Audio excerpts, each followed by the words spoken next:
Today I am making Shamrock Cupcakes. Now, what makes something shamrock? Well, traditionally, green in color, chocolate peppermint in flavor. So that's what these cupcakes are. They are chocolate cupcakes with green peppermint frosting.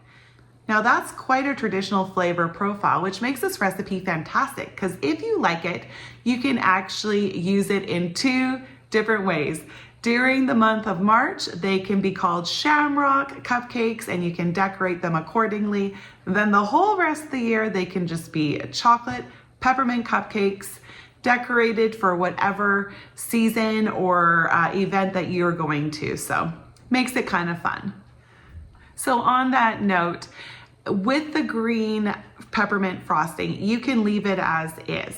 And during the month of March, if you want to just spice it up a little bit and make it a little bit more St. Patty's, you can add a gold coin to it. Then the rest of the year, if you want to make it look a little more fancy outside of just the frosting, chocolate sprinkles do the trick really well. Also, mini chocolate chips do too. Before we move on with the list of ingredients and the items that you will need to make these cupcakes, I just want to touch on a couple points. Number one being, I am using cake flour in this recipe. Now, if you do not have cake flour, that's fine. You can use all-purpose flour. Just make sure to take out 2 tablespoons out of the quantity that I am using. Another thing that you will want to know ahead of time is there are 3 ingredients that you will want room temperature. Number 1, buttermilk.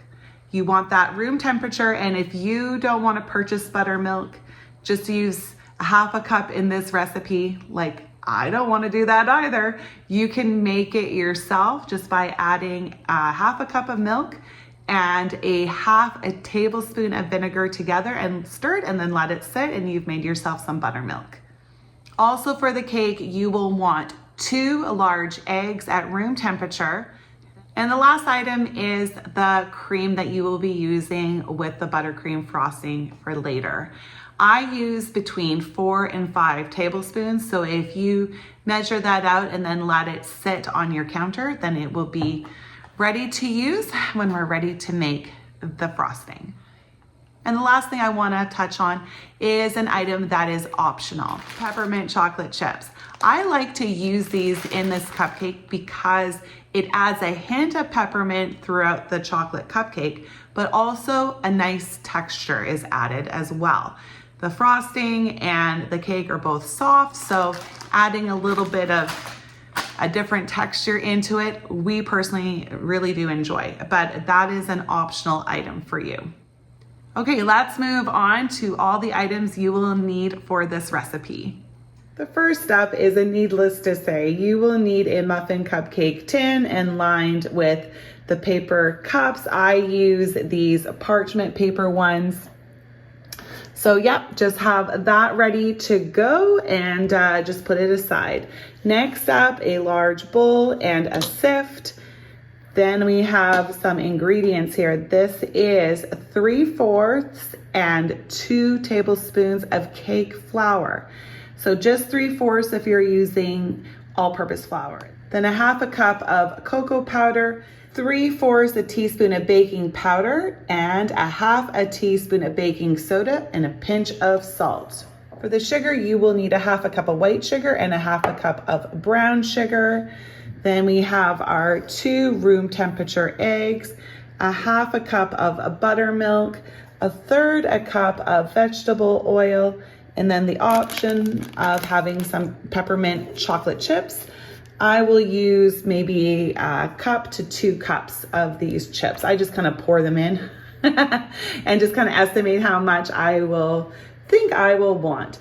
All right, then for the frosting, you'll want a hand or a stand mixer, 1 cup of butter, 4 cups of sifted icing sugar, 4 to 5 tablespoons of room temperature cream, a little bit of peppermint and mint extract, green food coloring, a piping bag or a Ziploc bag where you can cut the end off, whatever kind of tip that you want. This is the one that I'll be using. Then for an extra option of decorations, as mentioned before, chocolate sprinkles or chocolate coins. The first thing you are going to want to do outside of lining your cupcake tray is to preheat your oven to 350. Okay, first up, we are going to sift our flour, cocoa powder, baking soda, baking powder, and salt together into a large bowl. I don't sift all my dry ingredients with every recipe, but there are certain ones that I do, and this is one of them. Anywhere where you don't want to over mix the ingredients together, you will want to sift. There it all is. Now we're gonna put this aside and work on the sugar and other ingredients. So first up, we are going to whisk together the brown and white sugar.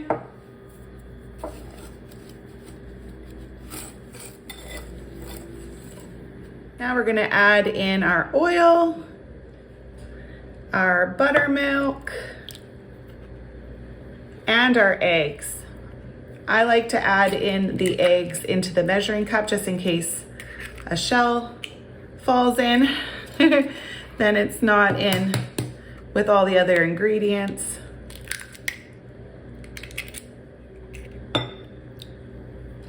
Now let's just whisk this all together till it's nice and smooth. All done.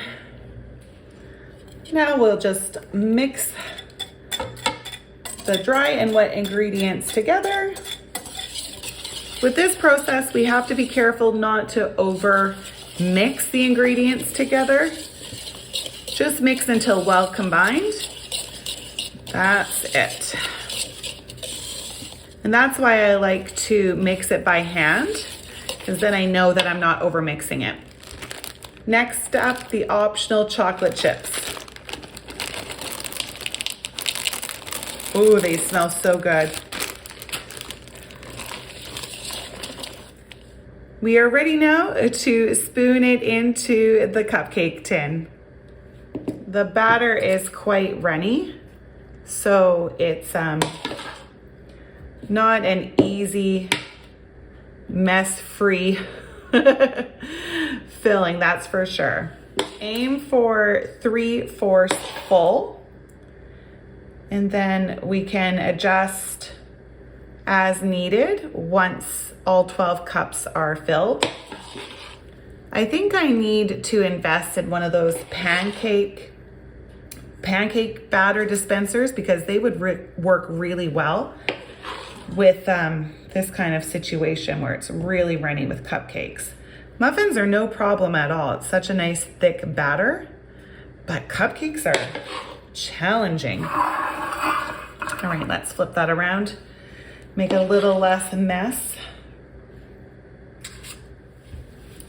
Before these go into the oven, just try to clean off the tray a little bit, because you don't want all of this stuff to burn on. It makes the cleanup later much harder.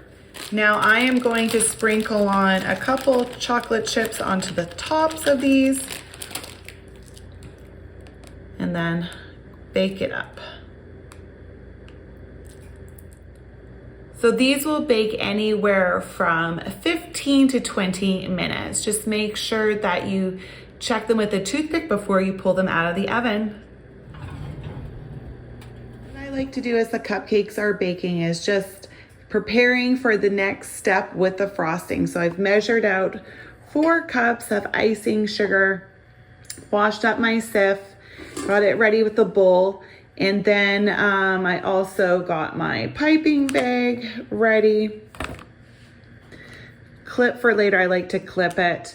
And then a toothpick to go with the food coloring, because that's how I like to put it in, to make sure I don't get too much, because the gels you do not need very much. And then last up, a measuring teaspoon for the peppermint mint extract. Now I don't want it to be too overpowering, so I'm going to start off with just a 3/4 of a teaspoon, and if I want it stronger, I will add more in as I go. For your buttercream icing, here are a couple tips. Number one, sift the icing sugar. I never did before in the past, but I have found that I need to take that extra step just to help the buttercream be smoother and no like little clumps that will get caught up in your piping bag and not be as grainy. It's just one of those extra steps that I find is actually quite beneficial. Okay, another tip, make sure your butter is a little softer than room temperature. If you have really cold butter, it's just not going to be as nice and light, smooth, fluffy as it can be. So this time of year for me, I actually have a really hard time even getting my butter to room temperature because it's colder in my home. What I like to do is put my butter into the microwave for about 5 seconds, 5 to 10. I don't want it completely melted. So you have to be really careful with this tip and this step. Okay, another last but not least tip, whip the heck out of your butter. It needs to whip for a very long time. So some people just whip the butter first and then add the sugar. I personally like to put it all together and then whip it up and scrape the bowl from time to time, but we're talking like 8-10 minutes, a really, really long time. So you can do this with a hand mixer, but you will get probably a little bit of a sore arm, but it is worth it, okay? They're finished baking. I'm just gonna let them cool in the tin for 5 minutes before transferring them over to a cooling rack. As those cupcakes are finishing cooling off, I am going to make the buttercream frosting. So first up, sifting all the icing sugar into the pot. I like stirring it with a spoon to make it faster. All right, that's done. And now I'm going to heat up the butter in the microwave for about 5 seconds. Next up is our peppermint extract. Start with just under a teaspoon. Add more if I need some then. And I'm also going to add in 4 tablespoons of room temperature cream. Put the other tablespoon aside just in case I need it. But there we are. Time to get into the mixer and beat it up for quite a long time, up to about 10 minutes.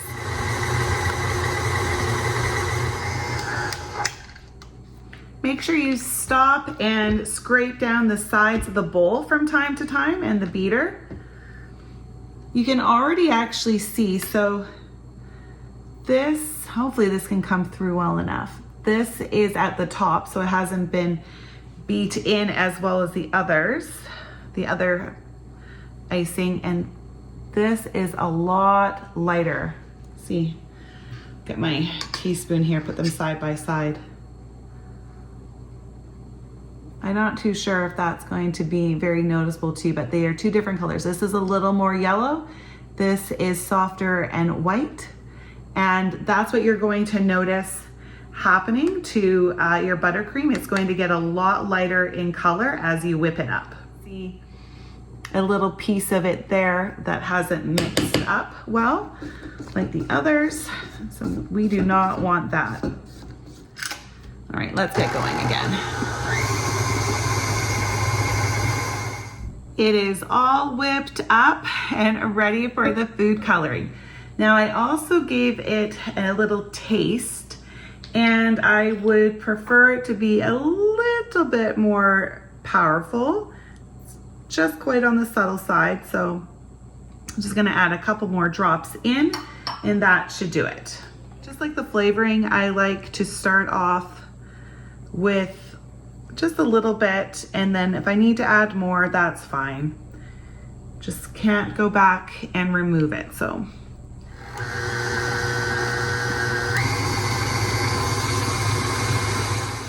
That is definitely a bit better, but I still do want it a little bit darker. So add in some more. There we are. That is Shamrock green to me. Beautiful, smooth, creamy, and not grainy texture. Exactly what I was looking for. All right, now the fun part, putting it into the piping bag.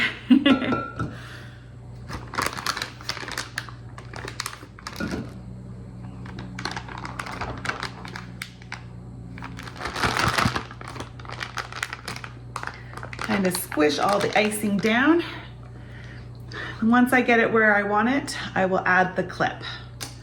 Because I personally just like to hold on to the clip. It just makes my hand feel a lot more secure. There we go. Twist and clip. All right, we're ready to pipe.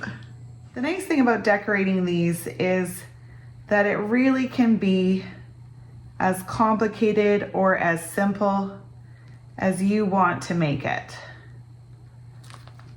I'm going to add chocolate sprinkles to all of them.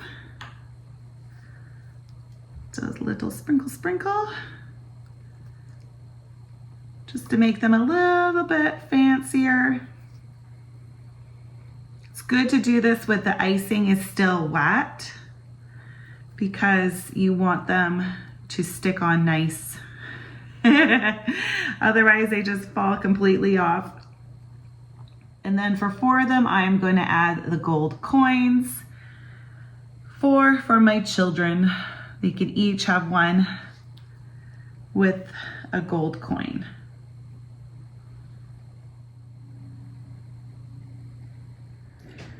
Now I'm just gonna let them set here just for a few more minutes before I transfer them over to my cake tray. So tell me, which one of these do you prefer? I know that you probably won't be adding a gold coin to it if it's not made in March. Speaking of which, you know that rainbow candy, the sweet and sour candy that's like really flat? That would look really cute on this, like a rainbow. Just saying, although maybe it'll be a little too much. Sometimes you can have too much of a good thing, can't you? Sometimes simple is best, but I think they both turned out quite well. My youngest is gonna be really excited about the gold coin. For those of you who live in Canada, an area that has a white spot, you will remember the pirate packs and how they have the gold coin in it, and the kids, they love them. They just love them. It's not good chocolate, but they just love having a gold coin. So when they come home and see these and they can have one for dessert, they like it. It's nostalgic for them. Well, I hope that you enjoy these Shamrock cupcakes through the month of March and these peppermint chocolate cupcakes through the rest of the year. If you plan on making them or have any questions, comments, leave them below. But otherwise, I hope that you're having a great day and that you enjoy this recipe and that you will come back to see what I'm baking next. Bye, everyone.